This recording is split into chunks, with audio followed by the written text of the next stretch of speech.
Hello there, and welcome to Simple Sleepy Science. Tonight, we drift into the world of dogs. Right now, somewhere near you, a dog is dreaming. Maybe it's your dog, curled on the couch, paws twitching as they chase something only they can see. Maybe it's a neighbor's dog, breathing slow and steady through the quiet night. Dogs have been beside us for 30,000 years. That's longer than we've had agriculture, cities, or writing. They were here before almost everything we think of as civilization. And inside their minds, hearts, and paws are secrets that science is only beginning to understand. This is your place to rest while we explore these gentle companions. So settle in, get comfortable, and let's begin this peaceful journey together. If this brings you calm, if you enjoy these quiet journeys through science and wonder, please like and subscribe so you don't miss more soothing stories tomorrow. And leave a comment telling us where you're watching from and what time it is there.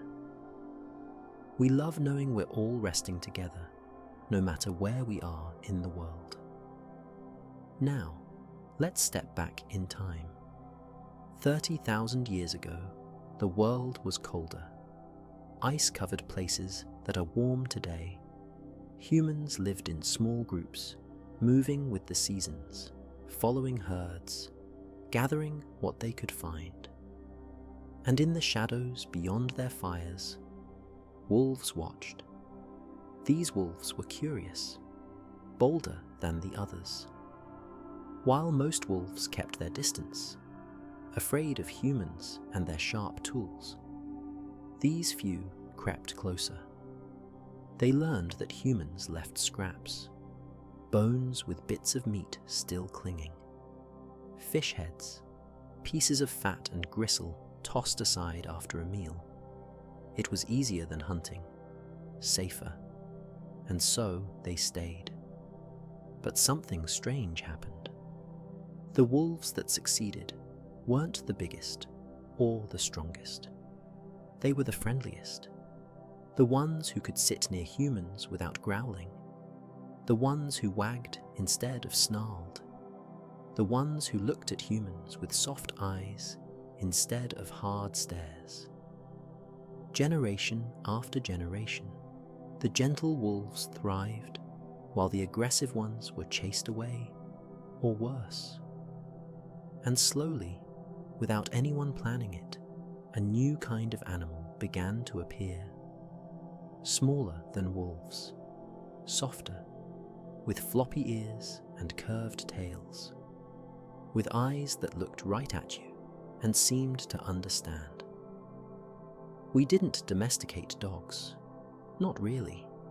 They domesticated themselves. They chose us. They chose kindness over wildness. They chose trust over fear. And in doing so, they became something the world had never seen before. A wild animal that wanted to be close to humans. That needed to be close to humans. Scientists can see it in their DNA. About 30,000 years ago, dogs and wolves split into two separate paths.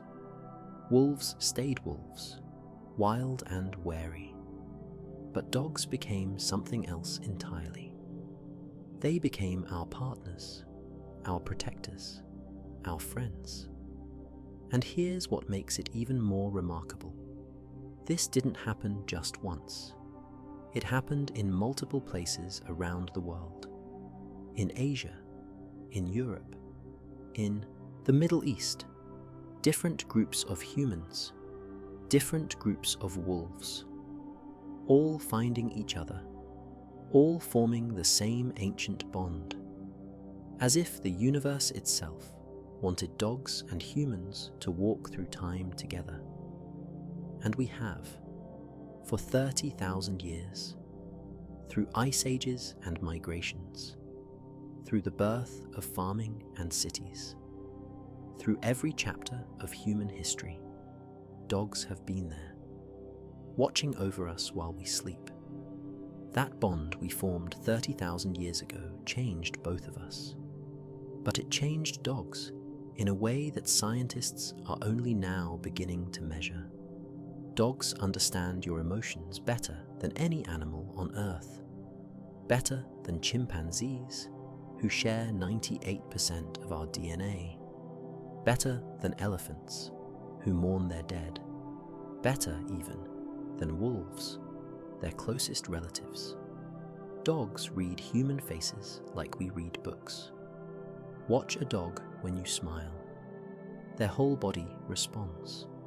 Tail wags, ears perk up, they lean toward you. Now watch what happens when you frown.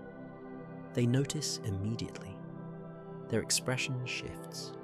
They become quieter, more careful. Many dogs will approach you when you're sad, resting their head on your knee or pressing against your leg. They're not guessing. They're reading the tiny muscles around your eyes, the set of your mouth, the tension in your shoulders. Scientists tested this. They showed dogs photographs of human faces, happy faces and angry faces. The dogs looked longer at the happy faces. Their heart rates stayed calm. But when shown angry faces, their stress hormones increased. They turned their heads away. They knew what anger looked like, and they wanted to avoid it. No training required. They just knew. But it goes deeper than facial expressions. When you look into a dog's eyes, something chemical happens in both of you. Your brain releases oxytocin. So does theirs. Oxytocin is the bonding hormone, the same one that floods a mother's body when she holds her newborn baby, the same one that makes you feel warm and connected and safe. Dogs are the only animal that triggers this response in humans just by looking at us, and we trigger it in them.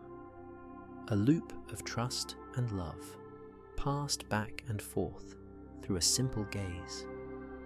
This is why petting a dog lowers your blood pressure. Scientists have measured it.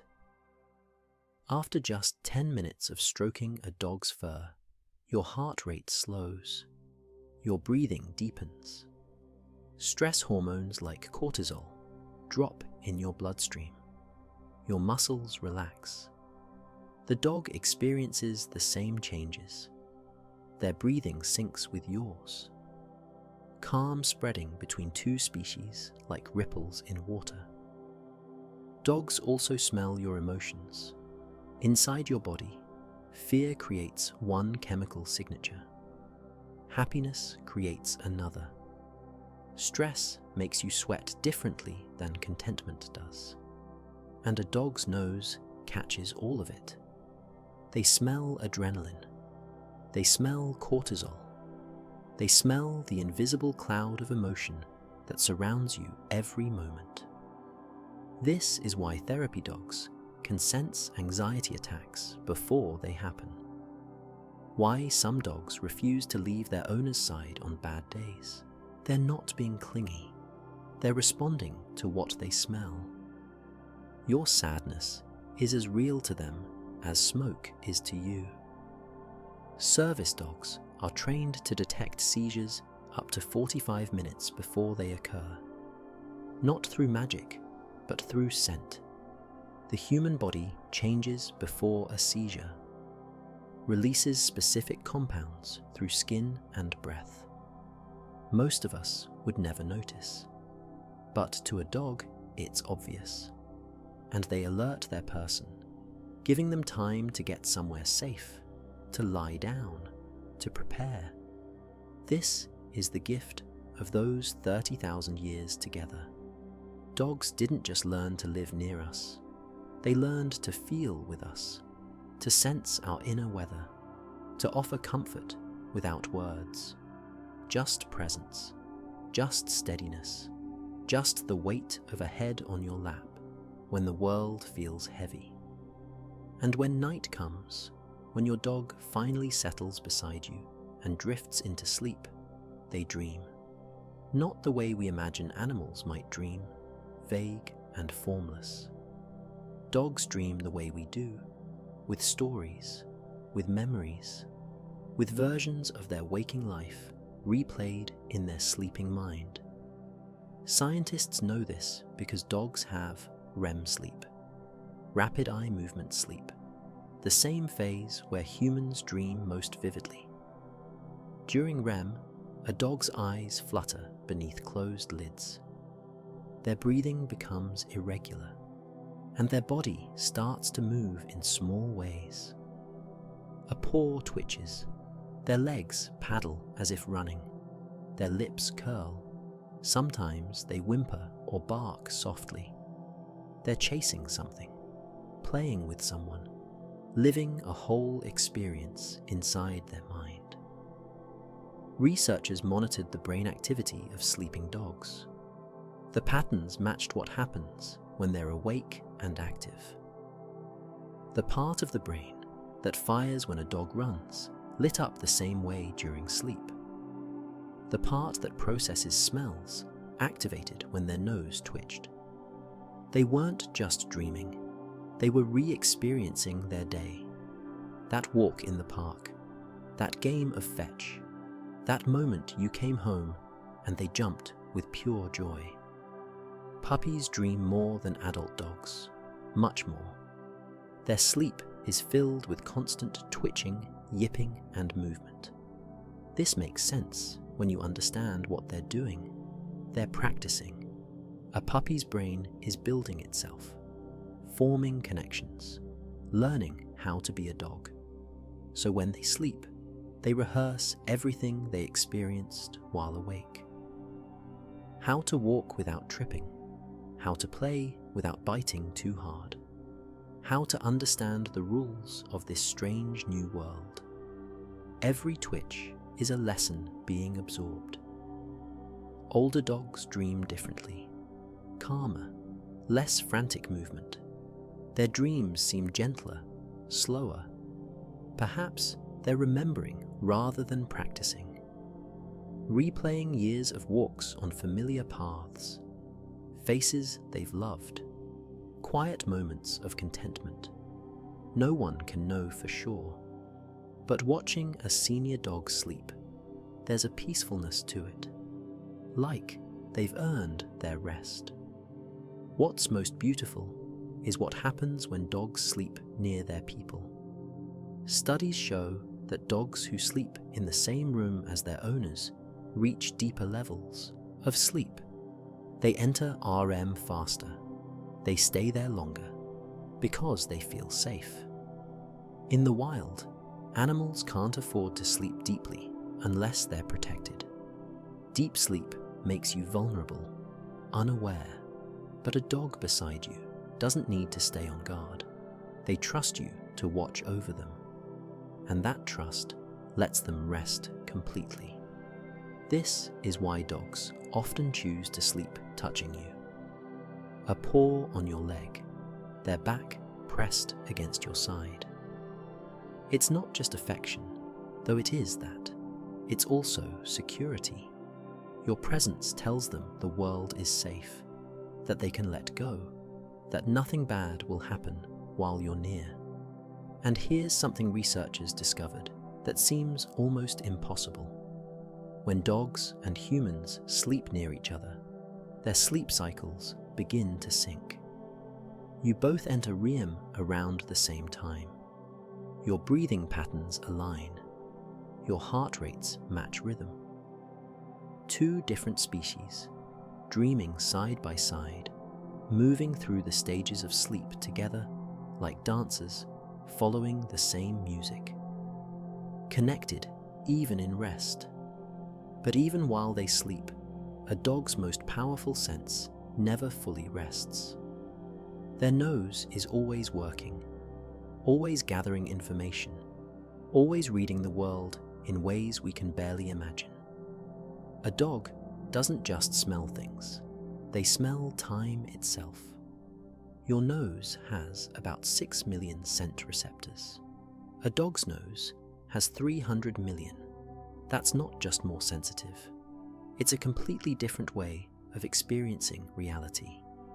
When you walk into a room, you might smell coffee. A dog smells the bean origin, how long ago it was brewed, who walked past the cup, what they ate for breakfast, and whether they're stressed or calm, all in one breath. But here's what makes it truly remarkable.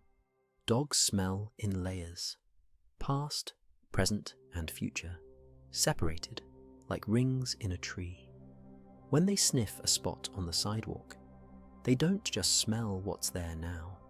They smell what was there an hour ago, 6 hours ago, yesterday. Each scent has a strength, of freshness. The newest smells are sharp and bright. Older smells fade to softer notes. A dog can track these layers backward through time, following a trail that's hours old by detecting how much each molecule has degraded. This is how they know you're coming home before they hear your car. Your scent moves through the neighborhood as you get closer. It drifts on the breeze.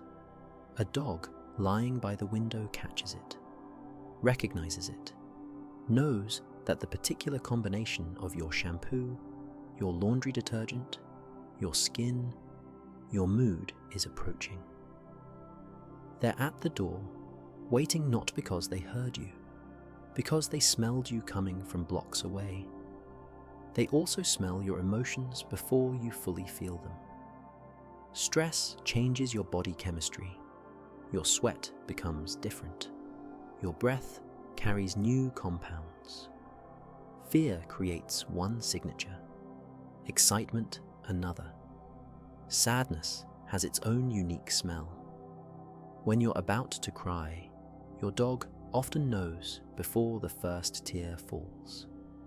The chemical shift has already happened, and they've already detected it. This is why dogs can sense when their owners are about to have a medical crisis. Diabetic alert dogs smell the change in blood sugar through their person's skin. A dangerous drop in glucose releases specific ketones. The dog smells it and alerts. Sometimes 20 minutes before the person feels anything wrong. Seizure alert dogs work the same way. The brain's electrical storm creates chemical changes that leak through pores and breath. To a dog, it's as clear as a fire alarm. Some dogs can smell cancer. Researchers are still trying to understand how, but dogs have detected lung cancer, breast cancer, ovarian cancer, just by sniffing breath or skin. The tumors release volatile organic compounds, invisible to every medical test we have, but obvious to a nose that reads the world in molecules. Your dog also uses smell to feel connected to you. When you're gone, they'll often sleep on your clothes or lie in your spot on the couch. Not because it's more comfortable, because it smells like you. That scent is soothing to them. It says, you exist. You'll return. You're part of their world, even when you're not physically present. Smell makes you real to them in a way sight never could. It's how they hold on to you when you're away. While their nose reads invisible messages, dogs send visible ones, with their tails. But not all wags mean the same thing. A wagging tail doesn't always mean a happy dog. Scientists have discovered that tails speak a language all their own, subtle and specific. When a dog wags their tail more to the right side of their body, they're feeling positive, happy, comfortable, safe. The right side wag connects to the left hemisphere of the brain, where positive emotions live. You can see it when your dog greets you after you've been gone. The tail sweeps heavily to the right. Their whole rear end might wiggle with it. That's pure joy, translated into movement. But when a dog wags more to the left, something different is happening. Uncertainty, worry, something in their environment doesn't feel right. The left side wag connects to the right hemisphere, where caution and withdrawal live. Other dogs recognize this instantly. Researchers showed dogs videos of other dogs wagging. When the dog on screen wagged right, the watching dogs stayed relaxed. When the dog wagged left, their heart rates increased. They became more alert. The signal was clear even through a screen. The height of the wag matters too. A tail held high and wagging fast shows confidence, sometimes aggression. The dog is aroused, making themselves bigger, but a low wagging tail, closer to the ground, signals submission or friendliness. The dog is saying they're not a threat. They come in peace, and a tucked tail that barely moves means fear. The dog has made themselves as small as possible, hoping not to be noticed. Speed tells another story. Slow wags are tentative. The dog is unsure, still deciding how to feel. But fast wags show high emotion. Could be excitement, could be agitation. You have to read the rest of the body to know which. The ears, the mouth, the stance. A fast wag with a loose body means joy. A fast wag with a stiff body means stress. Here's what makes this language even more interesting. Dogs didn't develop tail communication for other dogs. They developed it for us. Wolves rarely wag their tails except as puppies. Adult wolves use their tails for balance and to signal rank, but not for the constant expressive wagging that dogs do. Dogs evolved this behavior because humans respond to movement. We notice wags. We interpret them. And dogs learned that moving their tail got our attention and communicated their emotional state in ways we could understand. It's another adaptation to living with us. Like their ability to read our faces, like their sensitivity to our tone of voice. Dogs shaped themselves around human perception. They became readable to us, transparent in their feelings, because we valued that transparency. We trusted dogs who showed us what they felt. So, when your dog wags at you, they're not just expressing emotion. They're speaking a language that exists because of you. Because for thousands of years, humans and dogs needed to understand each other, needed to work together, hunt together, live together. And tail wags became part of that shared vocabulary, a bridge between species, simple enough to read, complex enough to carry meaning, moving through the air like a flag that says, "This is how I feel right now, and I want you to know." And then there's the head tilt. That moment when you're talking to your dog and suddenly their head cocks to one side, ears shift, eyes focus. It might be the most endearing thing a dog does. But it's not just adorable, it's purposeful. Dogs tilt their heads because they're trying to understand you better. When you speak, your dog wants to catch every piece of information they can, the words themselves, though they only understand a few. The tone of your voice, which tells them much more, the emotion behind the sound. And your face, which gives away what the words mean. The head tilt helps with all of this. First, it adjusts their ears. Dogs can move each ear independently, aiming them like satellite dishes. When they tilt their head, they're positioning their ears to capture your voice more clearly, to separate it from background noise, to focus on the frequencies that matter most. The tilt gives them better acoustic access to what you're saying.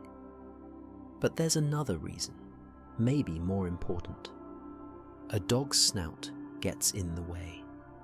When they look straight at you, their muzzle blocks part of their view of your mouth and lower face.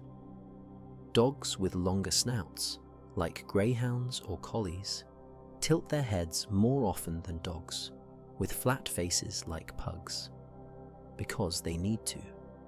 That tilt shifts their snout out of their line of sight so they can see your full expression, your smile, the shape of your mouth, whether your jaw is tense or relaxed.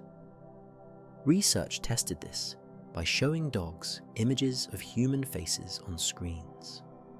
Dogs tilted their heads more when looking at photos where emotional information was concentrated in the lower half of the face. They were repositioning to see better, to read the emotions we display around our mouths and chins. Some dogs tilt when they hear specific words. Usually, words they've learned mean something good: walk, treat, dinner. The tilt happens because they're processing. They heard something important, something that relates to them, and they're focusing all their attention on what comes next. The tilt is cognitive effort made visible. Other dogs tilt when they're confused. When you make a sound they've never heard before, when your tone doesn't match your words, when something about the situation doesn't add up. The tilt is them trying to gather more information, trying to solve the puzzle of what you want or what you mean. It's the physical gesture of thinking. And here's the beautiful part. Dogs learn that humans love the head tilt. They notice how we respond. Our voices get higher. We smile. We lean toward them. We give them attention and affection. So some dogs start tilting their heads more often, especially the dogs who are most attuned to human reactions. They've learned it's a form of communication that works. That brings them closer to us. It's one more way dogs have learned to bridge the gap between species, to translate their inner world into something we can see and respond to. The tilt says, I'm listening, I'm trying, I care about what you're saying even if I don't understand all of it. And that effort, that visible attempt to comprehend, makes us love them even more, which is probably what they wanted all along. That desire to understand us, to be close to us, has given dogs an unexpected role. They heal us, not through magic or mystery, through measurable, physical changes in our bodies and minds. Service dogs detect seizures before they happen, sometimes 45 minutes before. They alert their person by pawing, barking, or refusing to move. This gives the person time to take medication, sit down, call for help. Lives are saved because a dog noticed something wrong that no medical device could detect. The scent of chemical changes, the slight shift in behavior. Whatever the trigger, dogs catch it. Diabetic alert dogs do the same for blood sugar.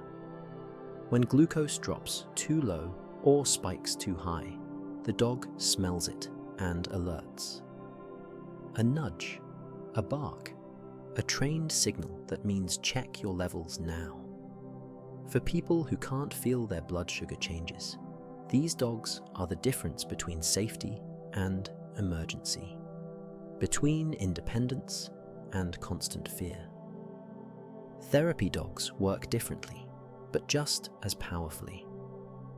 They visit hospitals, nursing homes, schools. They lie beside patients recovering from surgery. Sit with children who've experienced trauma. rest their heads on the laps of elderly people who haven't been touched gently in weeks. And wherever they go, stress drops. Researchers measured it.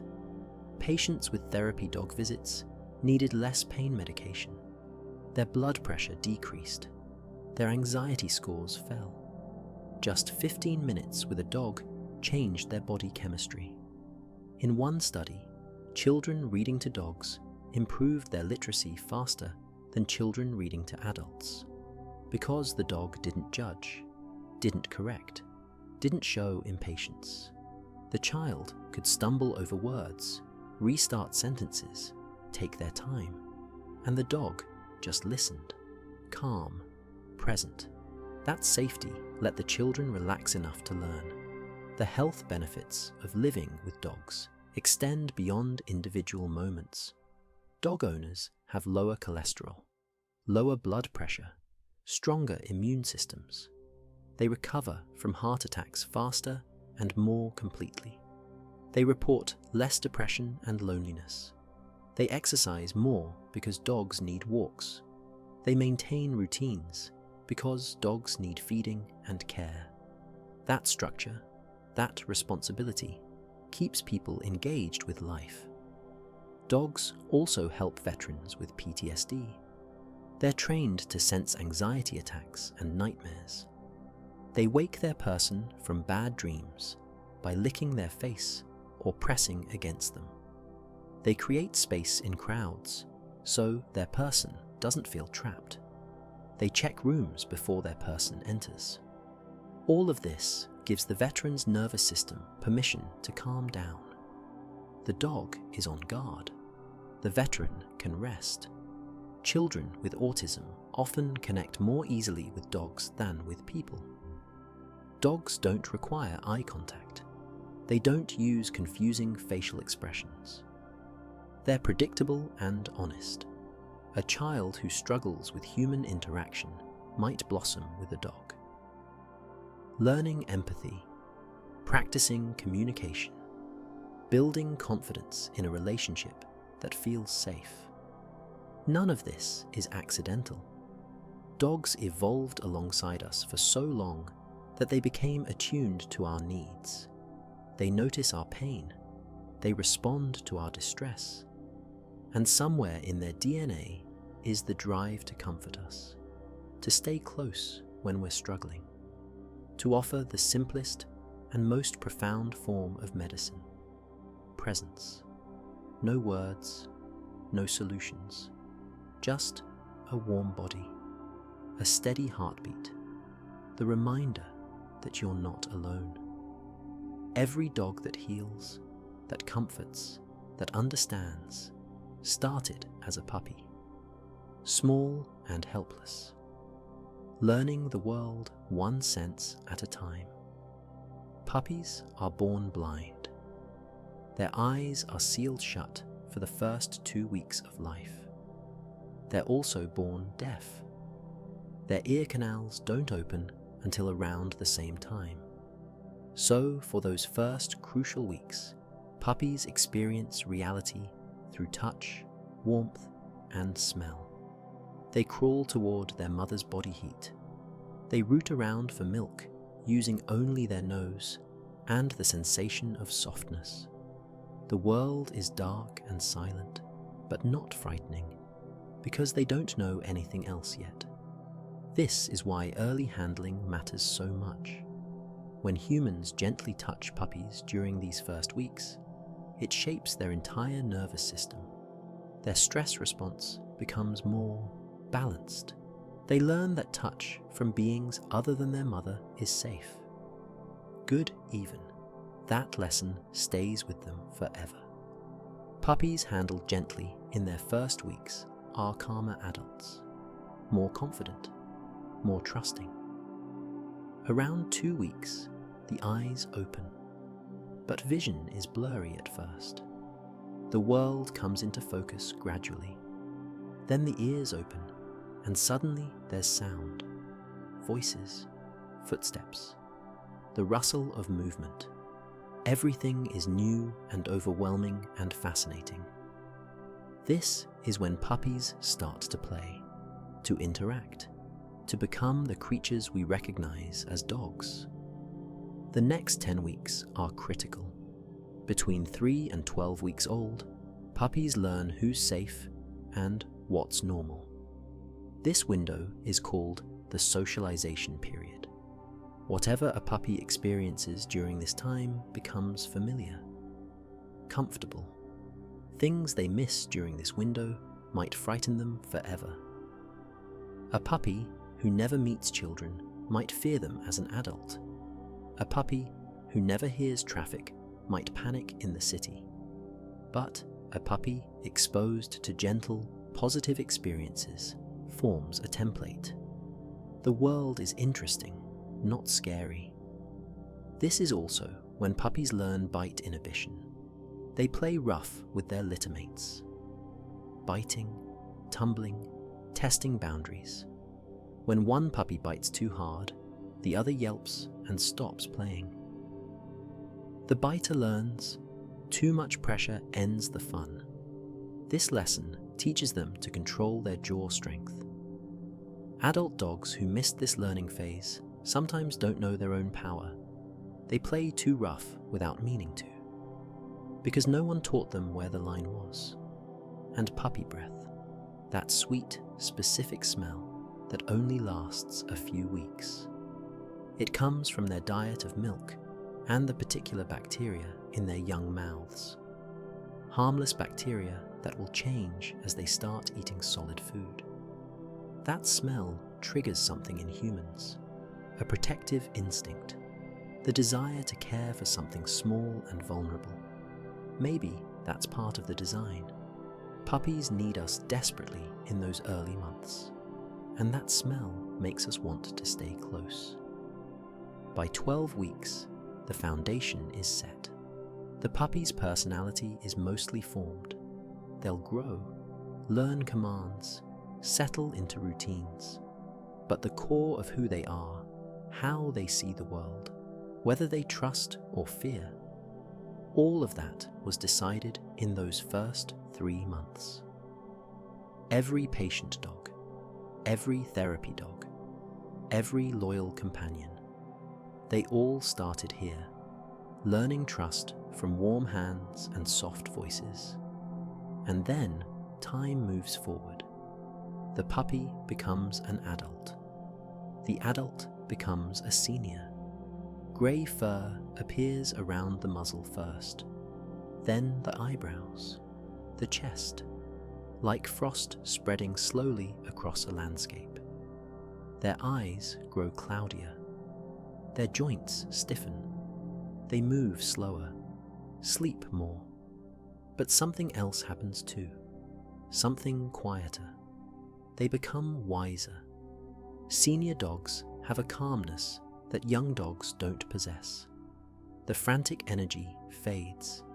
The need to chase every squirrel, bark at every sound, investigate every smell. It all settles into something more selective, more present. An old dog will lie in a patch of sunlight for an hour, just being, not waiting for anything, not wanting anything, just existing in that warmth. That's a kind of wisdom we spend our whole lives trying to learn. They become more intuitive with age, better at reading their people. They know your routines so well they can predict your next move. They know which footsteps mean you're leaving and which mean you're staying. They know the sound of your car 3 blocks away, the specific rhythm of your breathing before you cry. All those years of observation have made them experts in you. Older dogs also teach us about slowing down. When a dog can't run anymore, walks become shorter, slower. You notice things you missed before. The way light hits the leaves, birds singing, the smell of grass. Your senior dog isn't rushing anywhere. They're experiencing each moment fully. And if you're walking beside them, you have to slow down too. You have to be where you are. Their needs become simpler. They don't want new toys. They want the old ones. The ones that smell like years of play, like comfort, like home. They don't need adventure. They need routine. The same walk at the same time. The same spot on the couch. Consistency becomes everything, because the world is getting harder to navigate. Familiar means safe. Some older dogs lose their hearing. You call their name and they don't turn around. So you learn new ways to communicate.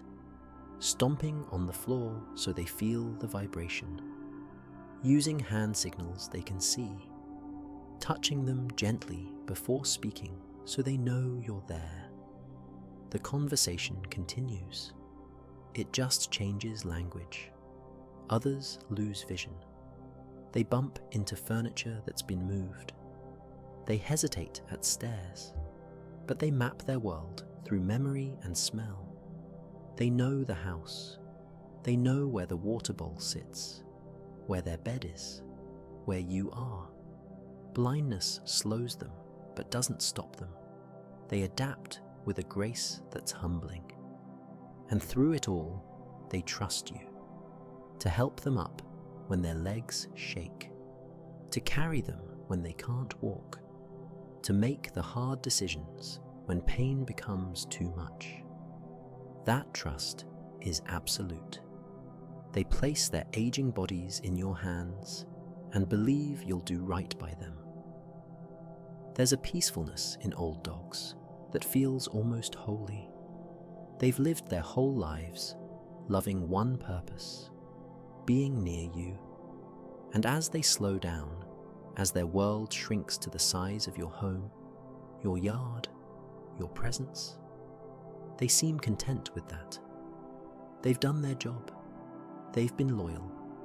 And now they rest, teaching us that there's dignity in aging, beauty in slowing down, and grace in accepting what time brings. Before an old dog settles into sleep, they often do something curious. They circle. Once, twice, sometimes 3 times, turning in tight loops before finally lying down. Young dogs do it too. Every dog does. It's a ritual so common we barely notice it anymore. But it carries echoes of something ancient. This behavior comes from their wolf ancestors. Wild canids still do it today. Wolves, coyotes, foxes. Before resting, they circle their sleeping spot. In tall grass, this served a clear purpose. The circling patted down the vegetation, flattened it into a nest, created a comfortable depression to curl into. It also cleared the area of anything unwanted. Snakes hiding in the grass, insects, thorns, sharp stones. The circling made the space safe, but there's more to it. The circling was also a security check. As the animal turned, they scanned their surroundings from every angle, looking for threats, listening for danger, making sure nothing was sneaking up from behind. Only after completing the circle, after confirming safety, would they lower themselves into vulnerability. Your dog doesn't live in tall grass. They're not checking for snakes on your carpet. But the instinct remains, encoded so deeply in their DNA that they can't stop doing it even when it serves no practical purpose. It's a ritual that says, I'm preparing to rest. I'm making this space mine. I'm ensuring I'm safe. Some dogs circle more than others. Anxious dogs tend to circle more times before settling, as if they need extra confirmation that everything's okay. Dogs in new environments circle more too. The unfamiliar setting triggers the ancient need to check, to prepare, to make safe what feels uncertain. The direction of circling might matter as well. Some researchers believe dogs align themselves with Earth's magnetic field when they rest. Studies watched dogs in open fields where they could choose any orientation. Most positioned themselves along the north-south axis, and they circled to find that alignment. The magnetic field gave them an invisible guide, a way to orient themselves in space. Why this matters, no one knows for sure, but the pattern is there, consistent, mysterious. There's also a temperature element. Circling in one direction tightens the curl, makes the dog smaller, conserves heat. Circling the other way loosens it, allows more airflow, creates cooling. A dog might circle one way in winter and another in summer, adjusting their sleep position based on what their body needs. All of this happening without thought, just instinct responding to temperature, to comfort, to survival needs bred into them across millennia. And when the circling finally stops, when the dog lowers themselves down and tucks their nose toward their tail, there's a moment of complete stillness. The ritual is done. The space is prepared. Safety is confirmed. Now they can let go, release consciousness, trust that sleep won't bring danger. It's the same trust every dog needs before they can truly rest. The belief that the world will hold them safely while they're vulnerable. So, when your dog circles before lying down, they're not being difficult. They're not picky about where they sleep. They're honoring something older than houses, older than human civilization.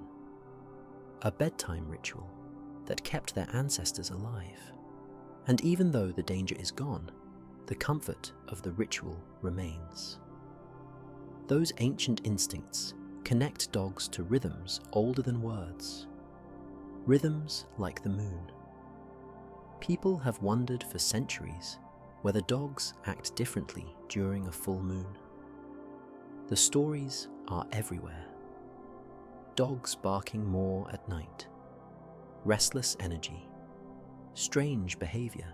Most scientists dismissed it as superstition until they actually studied it. Researchers tracked dog behavior across moon phases. They looked at emergency vet visits, calls to animal control, activity monitors on pets, and they found something surprising. Dogs do change during full moons, not dramatically, not in the supernatural way folklore suggests, but measurably, real enough to show up in data. During full moon periods, dogs were more active at night. They slept less, moved around more. Some became more vocal. Others showed signs of anxiety. Vet clinics reported slight increases in nighttime emergencies. Nothing huge, but consistent. Enough to suggest the moon's cycle affects them somehow. Why would this happen? The most obvious answer is light. A full moon makes the night brighter, much brighter. In the wild, predators hunt during full moons because they can see better. Prey animals become more alert because they're more visible. That ancient calculation, bright night equals danger, might still echo in dog DNA. Even though your dog is safe indoors, their nervous system responds to the increased light. Sleep becomes lighter. Alertness increases. The body prepares for threats that aren't actually there. But light isn't the only explanation. The moon affects tides through gravitational pull. And while the effect on individual bodies of water is tiny, some researchers wonder if it influences the fluid pressure in living bodies too. Brain fluid, blood flow, inner ear balance. The changes would be subtle, but dogs might be sensitive enough to notice, to feel slightly off, slightly restless, the way some people claim to feel different during full moons. There's also the possibility of magnetic fields. The moon influences Earth's magnetic field in small ways. And as we learned earlier, dogs seem attuned to magnetic fields when they rest. If the field shifts during full moons, maybe dogs sense it. Maybe that subtle change disrupts their normal patterns, makes them feel like something's not quite right. What's interesting is that after the full moon passes, dogs often sleep more deeply, as if they're catching up. The activity spike leads to exhaustion, leads to recovery. It's a cycle, natural and old, repeating every month since dogs first evolved. Some dog owners swear they can predict the full moon by their dog's behavior. The restlessness starts a day before. The dog paces, won't settle, stares out windows. And then the owner checks the calendar and realizes the moon is full tonight. Whether this is real or confirmation bias, it doesn't quite matter. The relationship between owner and dog is close enough that patterns emerge, noticed or imagined. The connection itself is what's meaningful. So, if your dog seems unsettled tonight, if they're more alert than usual, more wakeful, check the sky.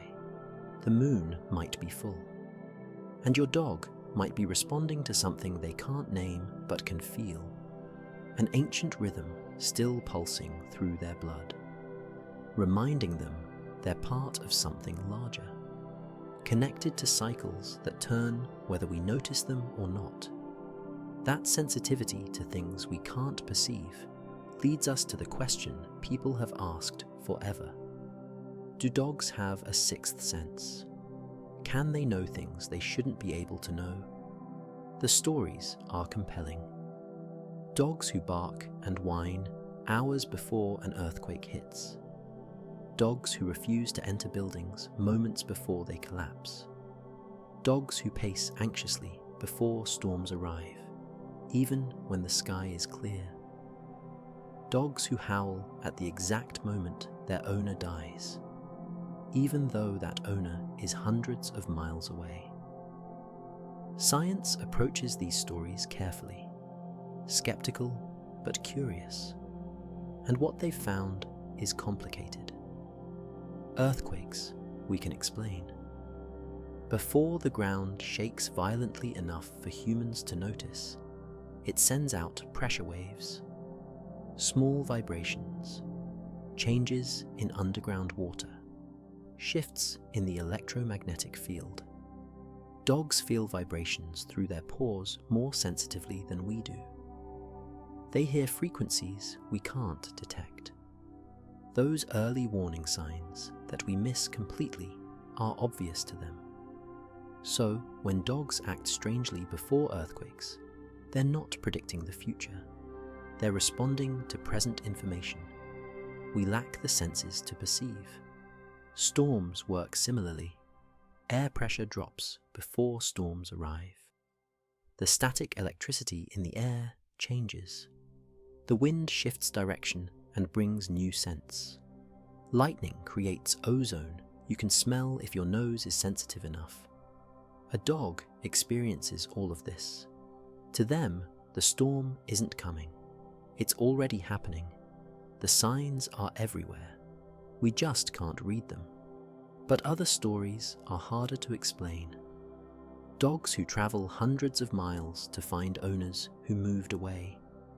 Dogs who show up at hospitals or accident sites with no way of knowing their person is there. Dogs who become depressed the moment a family member dies, even though they weren't present and no one told them. These cases exist in the grey space between measurable and mysterious. Some researchers believe dogs pick up on incredibly subtle cues. Maybe they smell stress hormones on other family members who do know about the death. Maybe they sense the disruption in household routine, the absence of a familiar voice, a familiar footstep. Dogs are so finely tuned to their environment that tiny changes we wouldn't consciously notice might stand out to them like alarm bells. Other researchers are less sure. They point to cases where no obvious explanation works, where the dog's knowledge seems impossible given the information available. These scientists remain open to the possibility that dogs detect things we haven't discovered yet. Wavelengths, fields, forms of communication that exist but aren't understood. Science has been wrong before about what's possible. Maybe dogs operate on frequencies we simply haven't measured. What we know for certain is that dogs pay attention, deep attention, constant attention, to everything. They're not distracted by phones or thoughts or worries about tomorrow. They're here, now, observing. And that level of presence might be its own kind of sixth sense. Not supernatural, but supernatural. An ability to be so completely in the moment that they notice everything the moment offers. Perhaps that's the real gift. Not that dogs know the future or sense the invisible, but that they're so utterly present that they catch every signal the present moment sends. And we, distracted and busy and lost in our heads, we miss those signals constantly. So when dogs react to something we didn't see coming, maybe they're not magical. Maybe they're just awake in a way we've forgotten how to be. And when all that attention finally releases, when the vigilance softens and the dog settles, you hear it. A sigh, deep and long. A full breath out that seems to come from their entire body. It's one of the most peaceful sounds a dog makes, and it means something specific. Dogs sigh for the same reason humans do, to release tension. When your body holds stress, your breathing becomes shallow, your chest tightens, your muscles stay engaged. A sigh is the nervous system's way of hitting reset. It forces a deep inhale that fills the lungs completely. Then a slow exhale that empties them. That cycle shifts the balance of oxygen and carbon dioxide in the blood. It signals to the brain that danger has passed, that it's safe to relax now. Watch when your dog sighs. It's usually when they finally lie down after being active, after a walk, after dinner, after you come home and the excitement of greeting you has passed. They find their spot, circle once or twice, lower themselves down, and then the sigh comes. It's the sound of letting go, of arriving in rest, of the body saying this right here is where I can stop being alert. Sometimes dogs sigh when they're content, lying in a patch of sunlight, their head on your lap, being petted in that perfect spot behind the ears. The sigh punctuates the moment, marks it as good, as exactly where they want to be. It's a form of communication, not to you specifically, just to the universe. An announcement, I am satisfied. Other times dogs sigh when they're disappointed. You put your shoes on and they thought you were leaving together, but then you sit back down. The dog sighs, a different kind of sigh, shorter, almost grumpy. They're not getting what they expected. The sigh releases that small frustration, helps them accept the situation and move on. Dogs don't hold on to disappointment the way humans do. They feel it, express it, release it, done. Sighing also helps regulate emotion. When a dog is anxious, their breathing speeds up, short, quick breaths. But they can't stay in that state forever. Eventually, the body forces a reset, a deep sigh. It doesn't solve whatever made them anxious, but it prevents the anxiety from escalating. It's a circuit breaker built into their physiology, automatic, protective. Puppies sigh more than adult dogs. Their nervous systems are still learning how to regulate. Every new experience is intense, exciting or scary or confusing, and sighs help them process it all, help them come back to baseline. As dogs mature, they sigh less often, not because they're less content, but because they've learned to stay calmer in the first place. They don't need as many resets. When your dog sighs beside you at night, it's one of the most reassuring sounds you can hear. It means they feel safe, comfortable, at peace.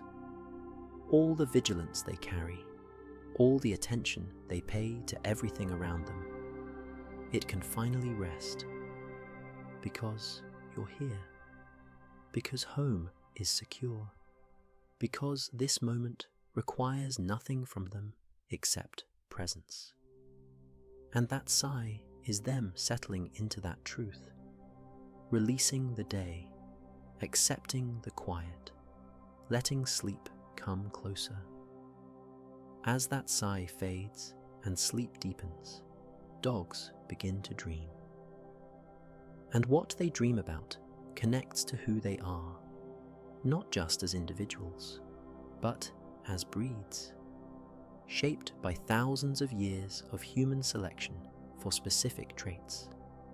Each breed carries different instincts, and those instincts don't stop when they sleep. Border collies dream of herding. You can see it in their sleep. Their eyes track movement behind closed lids. Their muscles twitch in the pattern of running and turning, stopping and starting. They're rounding up invisible sheep, managing a flock that exists only in their dreaming mind. Even border collies who've never seen livestock do this. The instinct runs so deep that it plays out in sleep. That drive to gather, to control movement, to keep everything in order. It doesn't need experience to activate. It just is. Retrievers dream of water. Their legs paddle. Their breathing changes to the rhythm of swimming. Some move their jaws like they're carrying something precious and soft. A bird, a ball, something that needs to be brought back gently. Labs and Goldens were bred for hundreds of years to love water and retrieve without damaging.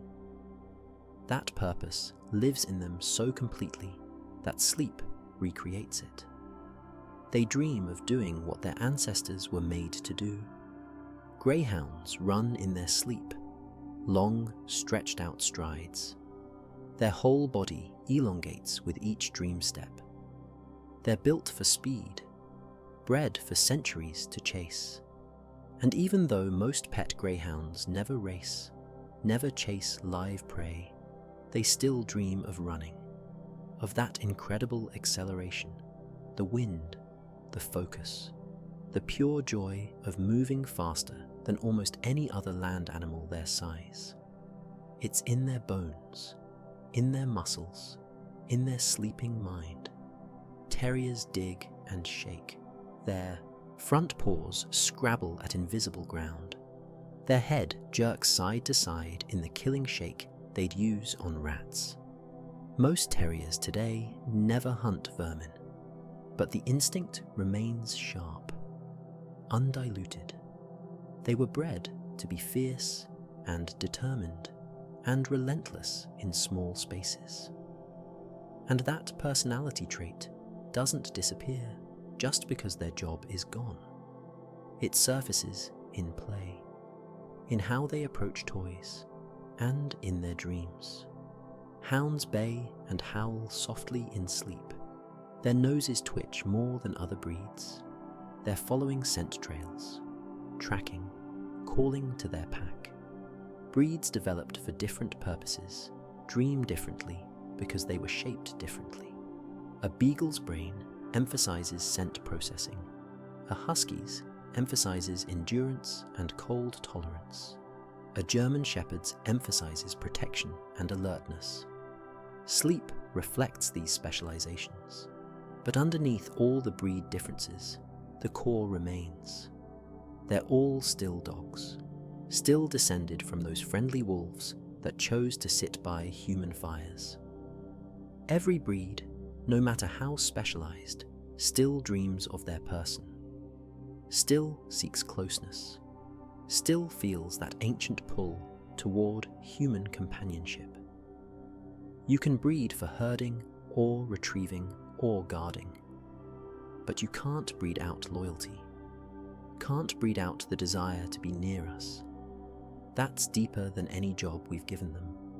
So when your dog twitches in sleep, they might be doing what their breed was designed for, but they're also just being a dog, replaying the day, processing experiences, resting beside the being they love most.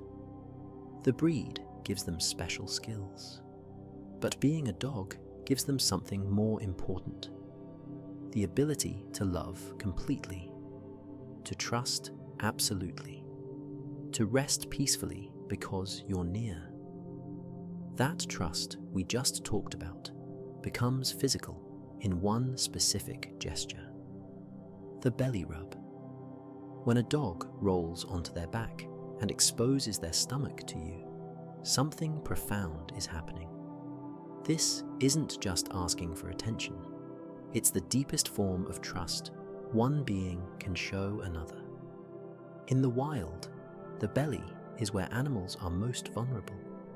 Soft skin, vital organs, no protection. Predators go for the belly when they want to kill. Every animal knows this instinctively, which is why most animals never willingly expose it. They guard it, defend it, keep it hidden and safe. But dogs show you theirs, freely, often.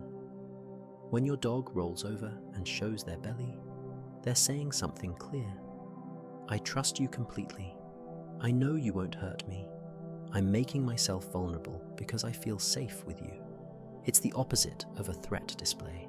It's surrender, but not the kind that comes from fear, the kind that comes from love. Scientists studied what happens during belly rubs. They measured heart rates, stress hormones, brain activity, and they found that both the dog and the human experience the same changes. Heart rate decreases, cortisol drops, oxytocin increases, the bonding hormone, the one that creates attachment and trust and affection, just like when you look into each other's eyes. The belly rub creates a chemical conversation, a mutual exchange of calm and connection. The belly is also full of nerve endings, more than many other parts of a dog's body. When you rub it, you're stimulating those nerves, sending signals to the brain that feel good, pleasant, soothing. Some dogs' legs kick involuntarily when you hit the right spot. That's not discomfort, it's a reflex, like when a doctor taps your knee and your leg jerks. The sensation is so strong, it bypasses conscious control. Pure nervous system response. But not all dogs like belly rubs. Some tolerate them, others actively dislike them, and that's important to understand. A dog on their back isn't always asking for touch. Sometimes it's a submissive posture, a way to diffuse tension. "I'm not a threat," the posture says. "Please don't hurt me." If a dog shows you their belly but seems tense, ears back, tail tucked, they're not asking for a rub. They're asking for space. The difference is in the rest of the body language. A relaxed dog looks loose, soft, wiggly almost. A stressed dog looks stiff even while lying down. The dogs who love belly rubs will ask for them. They'll flop over in front of you, look at you expectantly, paw at you if you stop too soon. These dogs have learned that vulnerability with you brings pleasure, not pain. That exposure creates connection, and they seek it out, choose it, which makes the gesture even more meaningful. They could protect their belly, but they don't. They offer it to you again and again. And in that exchange, something beautiful happens. The dog trusts you enough to be completely defenseless, and you respond not with harm, but with gentleness, with affection, with the kind of care that makes them sigh and relax and maybe fall asleep right there under your hand. It's a small moment, quiet, easy to overlook, but it contains everything that makes the human-dog bond special. Trust given, trust honored, love made tangible through touch. But dogs aren't always calm and trusting and peaceful. Sometimes, especially at night, something else happens. The zoomies, that sudden explosion of energy where your dog races around the house at full speed, eyes wild, mouth open, moving so fast they seem to defy physics, taking corners at impossible angles, leaping over furniture, then stopping just as suddenly as they started, panting, happy, like nothing unusual just happened. It looks random, chaotic even, but it's not. The zoomies have a purpose, a reason written into dog behavior.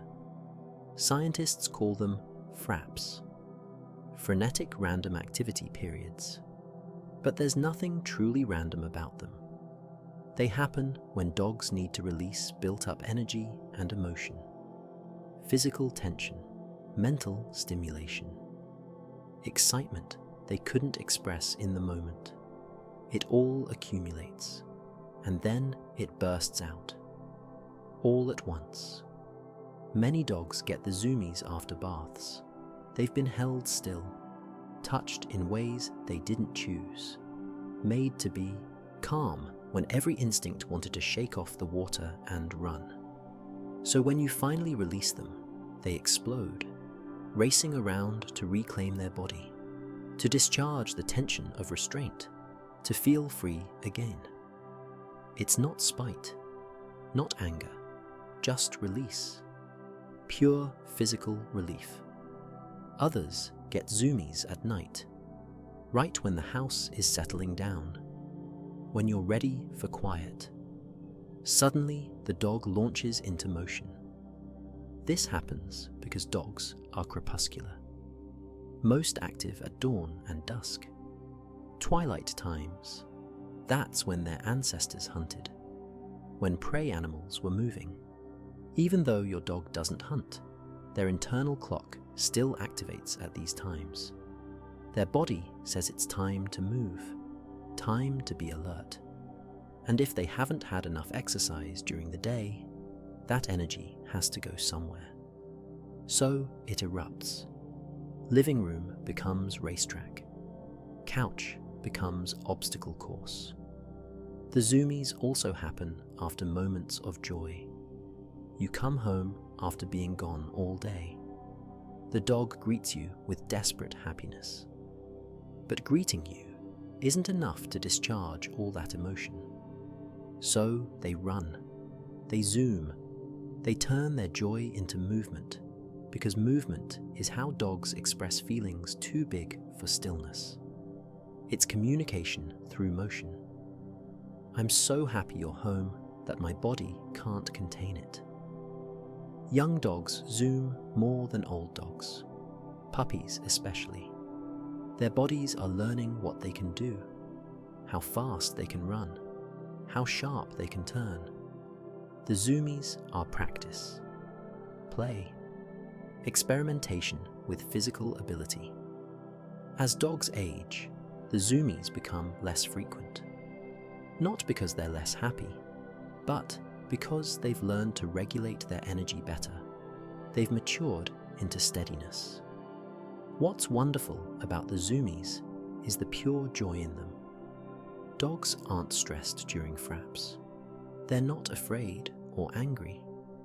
They're playing, even alone, even with no audience.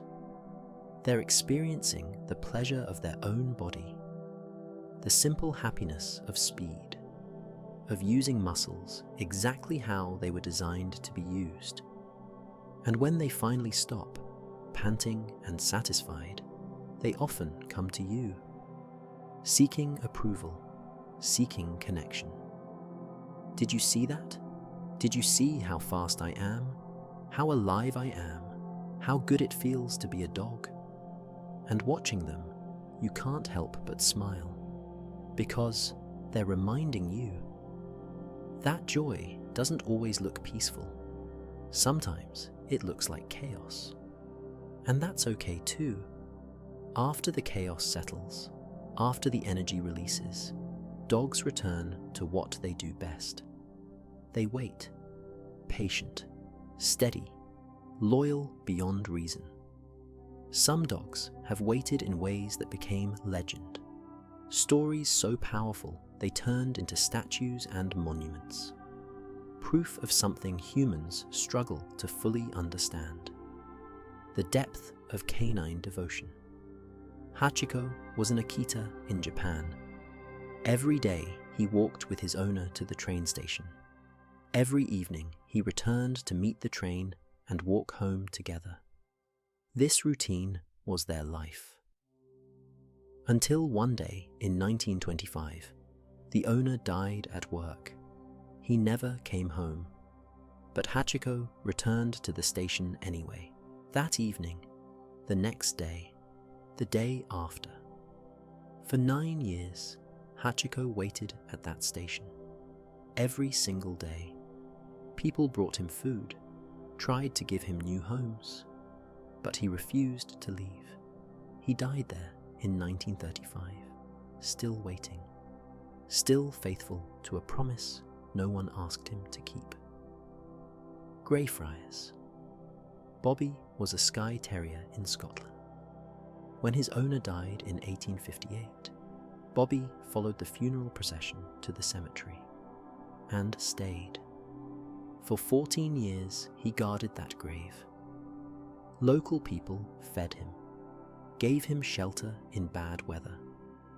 But Bobby always returned to the gravestone, sleeping there, watching over his person even though that person was gone, even though there was no practical reason to stay. He stayed because love doesn't require reason. These aren't just old stories. Modern dogs do this too. After soldiers die in combat, their service dogs sometimes refuse to leave the memorial. After owners pass away in hospitals, dogs have been found waiting outside, lying by doors, staring at driveways. Their internal clock counting the hours and days, waiting for a return that won't come, but unable to stop hoping. Scientists study this behavior, trying to understand how dogs track time, how they know when you should be home. Part of it is routine. Dogs are creatures of pattern. They notice when the sun hits a certain angle, when specific sounds happen, the neighbor's car leaving, children walking past from school. These markers build a map of the day, and your arrival fits into that map. When you're late, the map breaks. Something is wrong, and dogs feel that wrongness. They become restless, anxious, because the world isn't following its rules. But there's more than just routine. Dogs remember. They hold images of you in their mind. Your scent, your voice, the feeling of your presence. And they want that presence back. Psychologists debate whether dogs understand death, whether they know their person is truly gone, or just believe they're very, very late. The truth probably exists somewhere between. Dogs grieve. Their behavior changes after loss. They search. They wait. They carry a sadness that's visible, real. Whether they understand permanence the way we do doesn't change the fact that they feel absence deeply. The loyalty of dogs who wait teaches us something uncomfortable. That love doesn't end just because it's no longer returned. That devotion can exist without reward. That some bonds run so deep they outlast logic and reason and even life itself. Dogs wait because waiting is what you do when you love someone. You hold space for them. You believe in their return. You stay faithful to a connection that defined your world. And if they never come back, you wait anyway, because the waiting itself is love made visible. That sensitivity to absence extends to presence too. Dogs don't just notice when you're gone. They notice when you're sad, when you're here physically, but somewhere else emotionally. And they respond, not with words or solutions, just with closeness, with the weight of their body against yours, with their head on your lap. This isn't imagination, it's measurable. Researchers studied how dogs react to human emotion. They exposed dogs to people crying versus people humming or talking. The dogs approached crying people more often, more quickly. They showed submissive body language, lowered posture, soft eyes. They weren't confused or curious. They were offering comfort, even when the crying person was a stranger, even when there was no previous relationship. The distress itself triggered the response. Dogs also absorb your emotions. Scientists call it emotional contagion. When you're stressed, your dog's stress hormones increase. When you're anxious, they become more alert. Your cortisol levels and theirs mirror each other. This happens through multiple channels. They smell the chemical changes in your sweat. They hear the shifts in your voice. They see the tension in your posture. All of it tells them something is wrong, and their body responds by matching yours, preparing to face whatever threat you're facing. But they don't just mirror stress, they try to ease it. Service dogs for PTSD are trained to interrupt anxiety spirals, but even untrained dogs do this naturally. They'll paw at you during a panic attack, press against you during nightmares, break your focus when you're spiraling into dark thoughts. They're not trained, they're intuitive. They feel your distress and instinctively try to pull you back. Some dogs bring you toys when you're sad. It seems almost comical. You're crying and your dog drops a squeaky toy in your lap. But they're not being insensitive. They're offering what brings them comfort and joy. Play is how dogs solve problems, how they discharge emotion, how they reconnect with happiness. So, when they see you suffering, they offer their solution. Let's play. Let's return to joy together. It's sweet in its simplicity. Others just sit with you, quiet, still. They don't try to fix anything. They don't need you to feel better right now. They're just there, present, breathing beside you. And sometimes that's exactly what you need. Not someone trying to make it better, just someone willing to be with you while it's hard. Dogs understand this instinctively. They don't need you to be happy. They just need to be near you.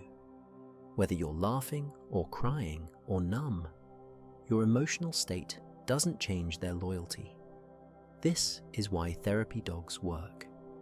Why dogs help people with depression, with grief, with trauma. They don't judge your sadness. Don't tell you to get over it. Don't look uncomfortable with your tears. They accept your full emotional range. And in that acceptance, they create safety. Permission to feel what you're feeling without shame. Without pressure to perform happiness you don't have. Your dog knows when you're struggling. They might not understand why, but they understand that you need them, and they stay close. Offering the oldest form of medicine, companionship, the reminder that you're not alone in this, that something living and warm and loyal is choosing to be beside you. Not because they have to, because they want to, because your pain matters to them. And they're not going anywhere. But not all dogs stay with us. Time moves differently for them. Their lives are shorter, much shorter. And eventually, every dog owner faces the hardest part of the bond: letting go. The grief of losing a dog surprises people with its intensity. It's not less than losing a human. Sometimes it feels heavier, because dogs loved us without condition, without conflict.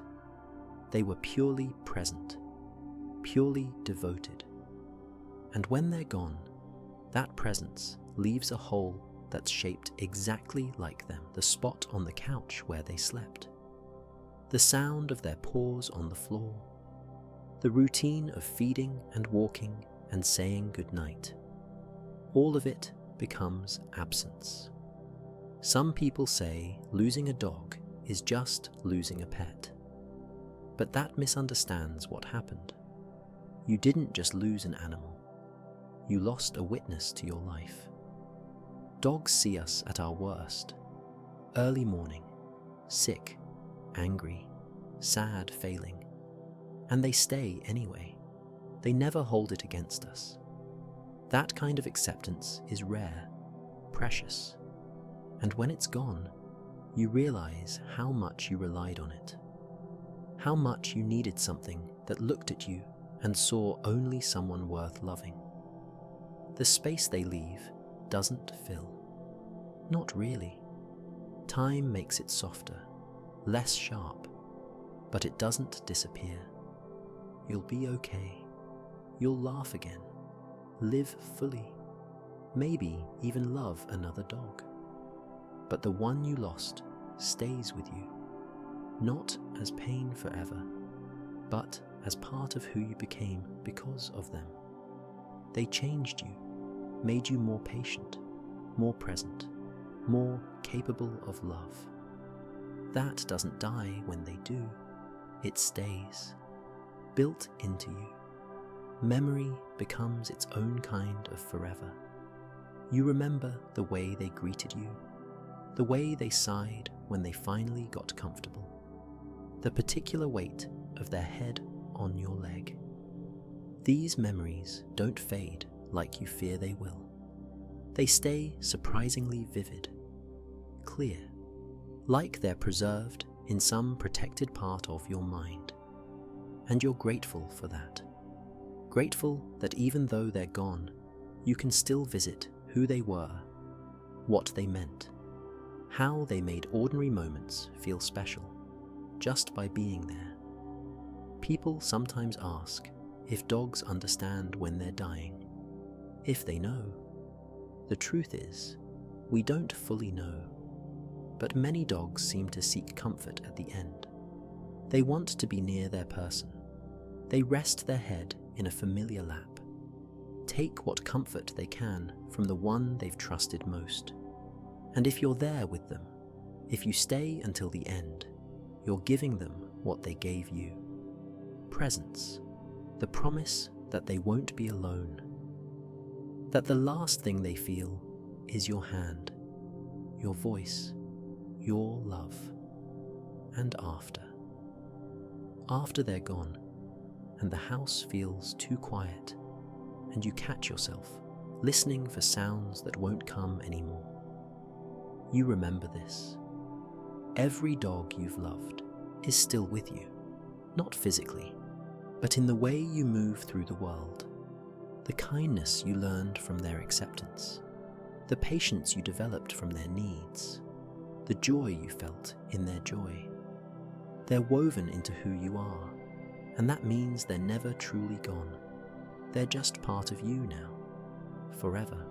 And so we return to where we began. That dog, dreaming somewhere near you, paws twitching, eyes moving beneath closed lids, chasing something through their sleeping mind. And here's the beautiful symmetry of it. Dogs dream of us as we dream of them. Studies show that dogs' brains activate memories of their owners during sleep. The part that processes your scent lights up, the part that recognizes your voice. They're not just dreaming of generic humans. They're dreaming of you specifically. Your presence threads through their sleeping world the same way theirs threads through ours. Two species, sharing the night, sharing dreams, connected even in unconsciousness. This bond we've explored tonight reaches back 30,000 years. Before agriculture, before written language, before cities or nations or almost everything we think defines civilization. Dogs were there first, walking beside us, shaping us as we shaped them, learning to read our faces, to smell our emotions, to trust us enough to sleep deeply because we keep watch. And we learned from them too. Patience, presence, the value of loyalty, the comfort of something that asks nothing but closeness. Dogs make us more human. That sounds backward, but it's true. They teach us to be present, to notice the small joys, the patch of sunlight, the good walk, the simple pleasure of being together. They remind us that love doesn't need complexity, doesn't need perfect conditions, just needs showing up, being there, choosing each other day after day. They master lessons we spend lifetimes trying to learn, and they offer those lessons freely, just by being who they are. When your dog settles beside you tonight, when they circle and sigh and finally rest, they're trusting you with their vulnerability, trusting that sleep is safe because you're near, and tomorrow they'll wake up and love you exactly the same. No grudges, no conditions, no memory of yesterday's mistakes, just the endless renewal of devotion, the gift of starting fresh, every single day. So, as you drift towards sleep yourself, as your breathing slows and your thoughts soften, remember that somewhere in your house, or your neighborhood, or your world, a dog is doing the same. Their ancient DNA still carrying the choice their ancestors made, to sit by the fire, to trust the strange two-legged creatures, to give up wildness for connection. And in making that choice, they gave us something irreplaceable: companionship, loyalty, love that asks nothing back except the chance to be close. If tonight's journey through the world of dogs brought you peace, if you'd like to rest with us again tomorrow as we explore more gentle science, please take a moment to like and subscribe. We're building a community of curious minds who find comfort in understanding the beautiful world around us, and we'd love for you to be part of it.